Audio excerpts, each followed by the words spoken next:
হে hi good morning everyone, কেমন আছো তোমরা সবাই? চলো একটা শীতের সকালে তোমাদের সকলকে স্বাগত জানাই। তোমরা তো জানো যে আমি গতকাল চলে এসেছি আমার মামা শ্বশুরের বাড়িতে মায়ের সাথে, শাশুড়ি মায়ের সাথে বাচ্চাটাকে দেখতে, যেহেতু 1.5 মাস বয়স হয়েছে। তো এই আর কি, ঘুম থেকে উঠে কাল তো যেতে দেয়নি, কিন্তু আজ তো অবশ্যই যেতে হবে। এখন খোলা আকাশের নিচে গরম গরম চা আর সঙ্গে গুড ডে বিস্কুট খাচ্ছি আর সকালটা উপভোগ করছি। গ্রামের সকালটা সত্যি একটুখানি অন্যরকম হয়। একদম পাখির ডাক, বেশ হালকা হালকা কুয়াশা আর অনেক রোদ। একে দেখে আমার একদম ছোটবেলাকার দিন মনে পড়ে গেল। দেখো কি সুন্দর একটা কেক বানিয়েছে। জিজ্ঞেস করছিলাম, তুমি ওটা কেকের উপরে কি দিলে? ও বললো ওটা ডিজাইন করেছি, ডিজাইন। এখন ফুল আনতে গিয়েছে। তো দারুণ মজার। আর গ্রামের পরিবেশটাই হয় একদম অন্যরকম। দেখো এখানে একটা ক্যাকটাস গাছ আছে, আর গ্রামের পরিবেশে তো গাছগাছালির কোনো রকম অভাব নেই। সবাই সবার বাড়িতে এত রকমের গাছ থাকে যে খাবার তাদের আর রুচিই থাকে না। গরমের সময় যখন এসছিলাম দেখছিলাম প্রতিজনের বাড়িতে প্রচুর পরিমাণে গাছে আম ধরে আছে। আর এখানটা দেখো, মামি এখন সকাল সকাল মাছের ঝোল একদম ধনেপাতা দিয়ে, শীতের দারুণ লেগেছিল, বাঁধাকপি আর শাক, তাই দিয়ে কিন্তু আজকে সকালের একদম ব্রেকফাস্টটা সেরে নিলাম। তো হ্যাঁ বন্ধুরা, তো দেখো তোমাদের কেমন লাগছে গ্রামের পরিবেশ, মানে এত সুন্দর রোদ সকাল সকাল, মানে এত সুন্দর একটা ন্যাচারাল হাওয়া। মানে গ্রাম তো ভালোই হয়। তা আমার এটা শ্বশুর বাড়ির, মানে আমার মামা শ্বশুরের যে বাড়ি, তো সেখানটা তো তোমাদের দাদাভাই আসেনি, ওর কাজ, ওকে বললাম আসতে, আজকেও বলছে থেকে যেতে, কিন্তু আজকে আর হবে না। আজকে এখান থেকে আমরা এখন তারপর একটু পরে চলে যাব, তখন আর একটা বাড়িতে দুপুরবেলা নেমন্তন্ন করেছে, মানে এখানে আসলে খালি খাবার পর খাওয়া, আরো আমি মোটা হয়ে যাচ্ছি। তো জিম করে কোনো লাভই হচ্ছে না। তো এই যে এখন আবার চলো যাবো, আর আমি এখানে বাচ্চা দেখতে এসেছি, এখানে এসে আমি নিজেই বাচ্চা হয়ে গিয়েছি। মানে কোনো কাজ বাজ কিছু নেই, খালি সবাই খেতে দিচ্ছে আর অনেক আনন্দ ঠাট্টা। তো চলো এখন আবার যাবো। আর আমি এখানে কিছুটা এখন রিলস বানাচ্ছিলাম, কারণ এত সুন্দর এখানে পরিবেশ, এত সুন্দর আবহাওয়া, আর ভীষণ ভালো লাগে এখানে রিলস বানাতে। তো চলো এখন আবার যাই, তোমাকে গিয়ে ওই বাচ্চাটাকে দেখাই। এখন এখানে আর একটা মাসি চলে এসেছে, আমার শাশুড়ি মার বোন। আর আমার মা স্নান হয়ে গিয়েছে, আর আমার চুলও শুকানো শেষ, কমপ্লিট। চলো দেখতে থাকো, সঙ্গে থাকো।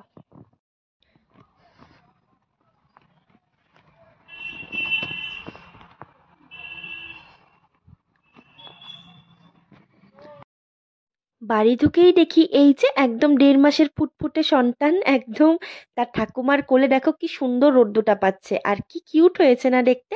অবশ্যই কিন্তু কমেন্টে জানিও কেমন লাগলো। আর তারপর আমাদের তো কালকে বাড়িতে যেতে দেয়নি, কিন্তু আজ তো যেতেই হবে।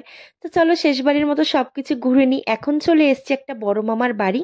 সেই মামাটি আর নেই, মারা গেছে প্রায় 2 বছর আগে। কিন্তু তার যে ছেলের বউরা থাকে, তো আজকে তারাই নেমন্তন্ন করেছে, যেহেতু আমার মা নতুন গিয়েছিল আমার মামা শ্বশুরের বাড়ি। আর দেখো বাড়ির পাশ দিয়ে ঘোড়াগুলো যাচ্ছিল, আর মা বলছিল এই এখনই তাড়াতাড়ি করে ভিডিও করে নে। তো আমি সেই কথা মতো ভিডিও করে নিলাম। যেহেতু গ্রামের সময় তো প্রচুর মানুষের সবার বাড়িতেই প্রায় ধান গাছ লাগিয়েছিল, আর তারা এত কষ্ট করে প্রতিটা কৃষিরা মানে ধান ফলন করে, আর সেগুলো কিন্তু আমরা দেখো শহরে বসে বসে একদম পেয়ে যাই।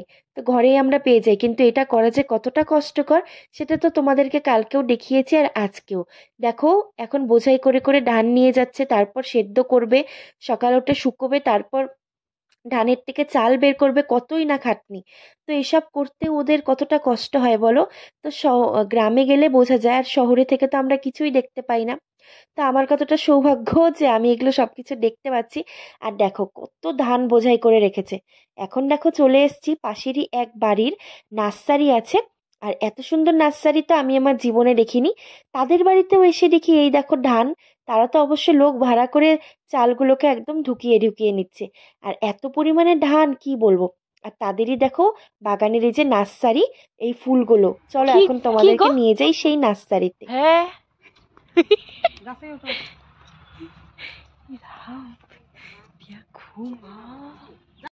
আর আমি তো এসে পুরো পাগল হয়ে গিয়েছিলাম। এই নিয়ে আমার দ্বিতীয়বার নার্সারিতে আসা, তখন আমি ভিডিও করতাম না, কিন্তু এখন আমি ভিডিও করি, তো সমাজকেও দেখাচ্ছি। প্রথমে ভেবেছিলাম যে বাড়িতে যেহেতু যাবো, তো যাওয়ার পথে এই যে ফুলগুলো দেখছো না, ডালিয়া ফুল, আরো নানা রকমের ফুল, ঠিক এখন নামটাও আমার ঠিক মনে পড়ছে না, আমি তো আর ওই ফুলের বাগানের মালিক নই। তো যা যা মনে পড়ছে, তারপর নীল জবা সমস্ত ভেবেছিলাম যে কিনে নিয়ে যাব। আর আমাদের এখান থেকে ওই গ্রামে কিন্তু ফুলের গাছ অনেকটাই কম ছিল, কিন্তু তারপর ভাবলাম যে না, এতটা দূর কিভাবে নিয়ে আসবো বলো, কিন্তু ইচ্ছেও ছিল নিয়ে আসার। তো দেখতে থাকো সামনে কি হয়। তো তারপর এই যে দেখো কত পরিমাণে ফুল লাগিয়েছে, আর সত্যি তারা মানে কত কষ্ট করে তারপর এগুলোকে লাগায়, তারপর বাজারে বিক্রি করতে যায়, মানে আলাদাই হয়। আর আমি তো দেখে মানে পুরো পাগল হয়ে গিয়েছিলাম, মাকে দেখাচ্ছিলাম যে কোন ফুলটা নেওয়া যায়। মা বললো যে তুই সবই নিয়ে নে, যেমনটা করছিস। তো দেখো বন্ধুরা খালি কত রকমের ফুল, তো আমি বললাম যে কিনে নিয়ে যাবো, তো চলো দেখি। কেননা বাড়ি যেতে যেতে যদি আবার নষ্ট হয়ে যায় গাছগুলো, তো সেজন্য। তো প্রচুর প্রচুর ফুল, এটা ফুলের পুরো নার্সারি। আর আমি আর মা দেখছি। আর এখানে না সবার বাড়ির পেছনে একটা করে পুকুর, মানে পুকুরে পুকুর, মাছে মাছ।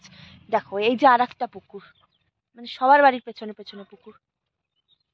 গ্রামে এসে দারুণ লাগে।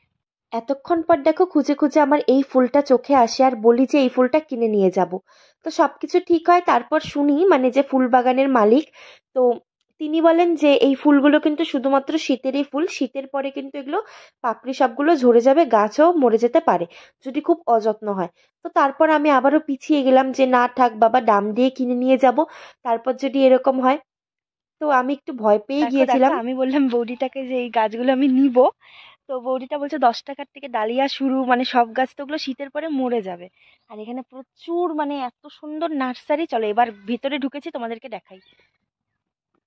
আমার কিছুগুলো নেওয়ার ইচ্ছেও আছে, যেহেতু বাড়ি হলে পরে লাগানো যাবে, মানে যদি বেঁচে থাকে আর কি। আর ফুল দেখতে সবার ভালো লাগে। এই দেখো কত বড় জবাটা, আর কি সুন্দর, চারিদিকে শুধু ফুল আর ফুল।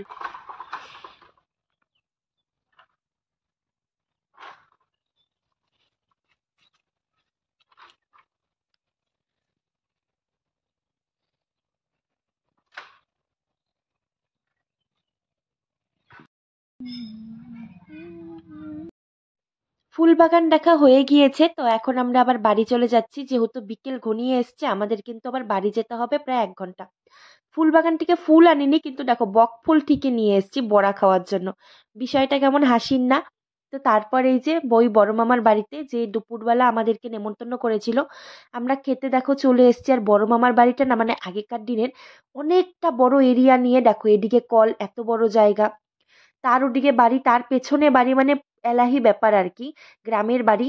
তারপর দেখো এখানে খেতে দিয়ে দিয়েছিল পকোড়া, লাউ দিয়ে মাছ, আর সঙ্গে কিন্তু মাটনও ছিল। তো বেশ জম্পেশ ভুরিভোজ ভালো করে আমরা খেলাম। তো তারপরে এই যে দেখো ওকে আমি কোলে নিয়েছি শেষবারের মতো। আমার ভীষণ খারাপ লাগছিল যে মানে আমি বাচ্চা খুব ভালোবাসি, কিন্তু এই যে এখন চলে যেতে হবে ওকে রেখে। তো মা বাবা আমি সবাই রেডি, কিন্তু মামিরা আজকেও বলেছিল যে থেকে যাও থেকে যাও, কিন্তু বলছিলাম যে না, পরে আসবো। কেননা বাড়িতে শ্বশুরমশাই বর তারা হোটেল থেকে খাচ্ছিল। তো আমরা এই যে এখন আলিপুরের বাস ধরবো, তো কোচবিহার দাঁড়িয়ে আছি বাস স্ট্যান্ডে। বাস আসতে যদিও বা অনেকটা লেট করেছিল। তো দেখো এখন বাস আসবে, আর আমরা এখন বাসে উঠবো। প্রায় 1 ঘন্টা আমরা দাঁড়িয়েই ছিলাম, কেননা বাসগুলো আসছে আর পুরো ভিড় হচ্ছে। তো মা বাবা, দুই মাকে তো না বসিয়ে নিয়ে যেতে